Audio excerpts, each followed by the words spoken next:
بادشاہ اور اجنبی کا عجیب قصہ۔ ایک بادشاہ کے دربار میں ایک اجنبی نوکری کے لیے حاضر ہوا۔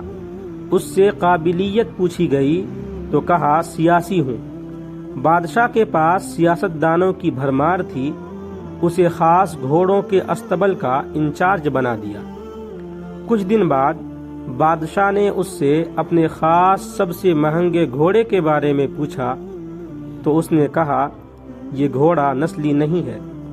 بادشاہ کو بہت تعجب ہوا۔ اس نے جنگل سے گھوڑے کے ایک ماہر شخص کو بلایا۔ اس نے بتایا گھوڑا نسلی ہے لیکن پیدائش کے وقت اس کی ماں مر گئی تھی۔ یہ ایک گائے کا دودھ پی کر اس کے ساتھ پلا ہے۔ سیاسی کو بلایا گیا۔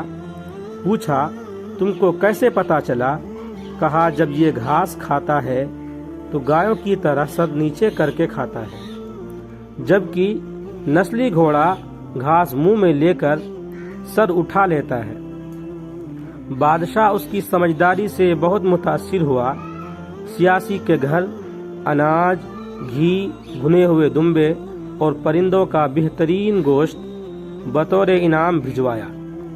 اس کے ساتھ ساتھ اس کو ملکہ کے محل میں مقرر کر دیا۔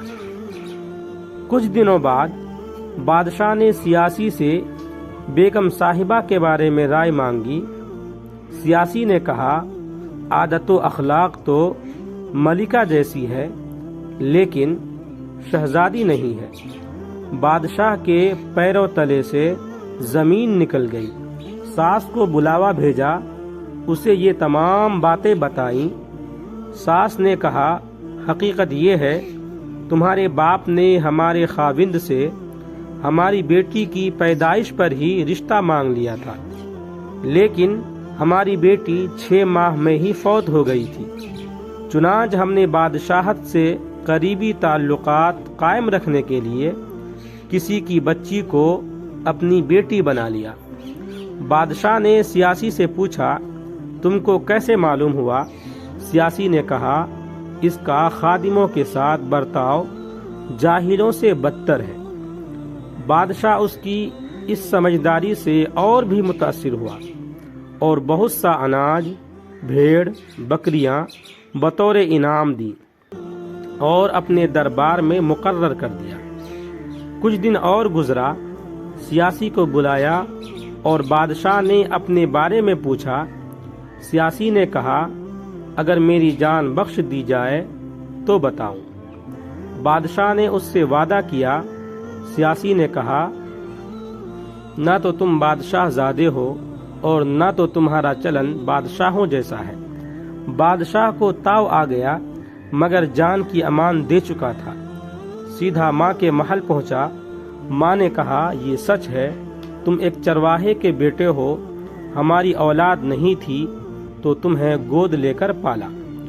بادشاہ نے سیاسی سے پوچھا تمہیں کیسے معلوم ہوا؟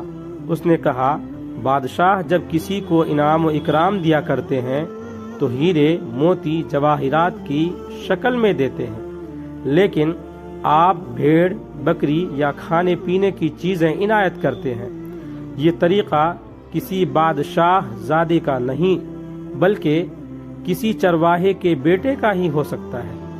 یاد رکھیں عادتیں نسلوں کا پتہ دیتی ہیں۔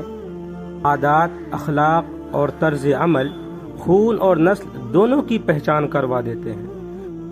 ویڈیو اچھا لگے تو لائک کریں، کمنٹ کریں، شیئر کریں اور چینل کو سبسکرائب ضرور کریں۔